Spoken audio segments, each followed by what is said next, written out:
Bonjour à tous, je vous retrouve pour la nouvelle recette de la semaine et cette fois-ci on repart pour de la gourmandise. Plus. La chandeleur vient de passer, on a eu les crêpes, on a eu les galettes en version salée. Mais moi je vais vous proposer une variante des deux, toujours pour la gourmandise. Je vais vous proposer en fait les Kaiserschmarren. Alors, traduction.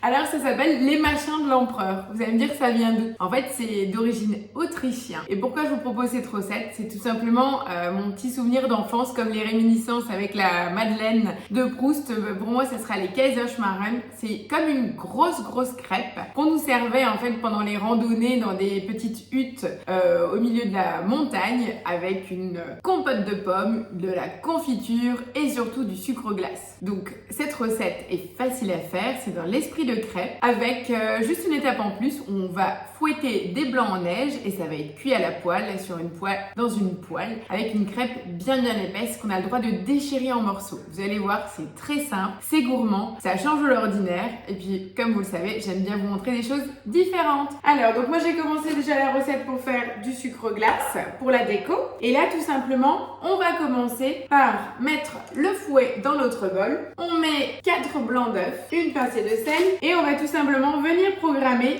6 minutes 30 à la vitesse 3,5. Voilà, les 6 minutes viennent de se passer. Voilà, au bout des 6 minutes, on a bien nos blancs d'œufs. Donc là, tout simplement, je vais venir les réserver. Donc là, ils sont bien fermes. Je vais maintenant rajouter 4 jaunes d'œufs, 80 g de sucre, une goutte d'extrait de vanille, ou alors vous réduisez de 20 g le sucre et vous rajoutez du sucre vanillé. Ça, c'est à faire en fonction de ce que vous avez dans vos placards et selon vos envies. Et là, je vais venir mélanger le tout 2 minutes à la vitesse 3,5.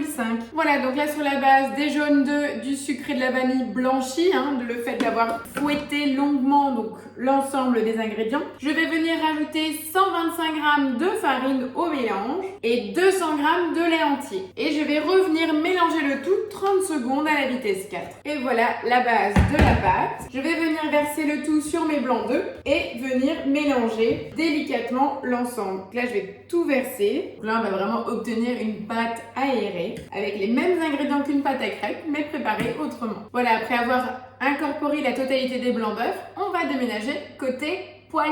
Et voilà, maintenant que j'ai incorporé donc la totalité de mes blancs d'œufs dans ma pâte, on a vraiment quelque chose d'hyper aéré et beaucoup plus mousseux comme un nuage. J'ai ma plaque ici que je veux faire chauffer et tout d'abord j'ai imbibé un essuie-tout avec de l'huile et je vais venir frotter le fond de ma poêle. Après c'est une poêle anti-adhésive donc je vais pas en mettre plus. Vous savez que je fais toujours attention aux matières grasses. Je vais laisser chauffer. J'ai également préparé ici mes raisins secs que j'ai égouttés. J'ai bien entendu gardé le jus d'orange avec le rhum que je boirai en apéro après. Donc là, comme dit, on demande une poêle d'à peu près 30 cm de diamètre parce que ça fait pile la dose pour avoir la bonne épaisseur. Sachez que si vous avez envie de faire moitié-moitié, c'est-à-dire que vous allez verser la totalité de la masse, donc de la préparation dans la poêle, vous pouvez mettre des raisins secs que d'un côté si vous ne voulez pas la version alcool pour avec les enfants. Voilà, ça peut être une seule recette pour maman et papa et les enfants sans aucun souci. Voilà, une fois que la plaque est bien chaude, on va pouvoir venir verser la préparation et saupoudrer nos raisins secs sur la préparation. Et vous avez vu, c'est vraiment hyper mousseux en fait.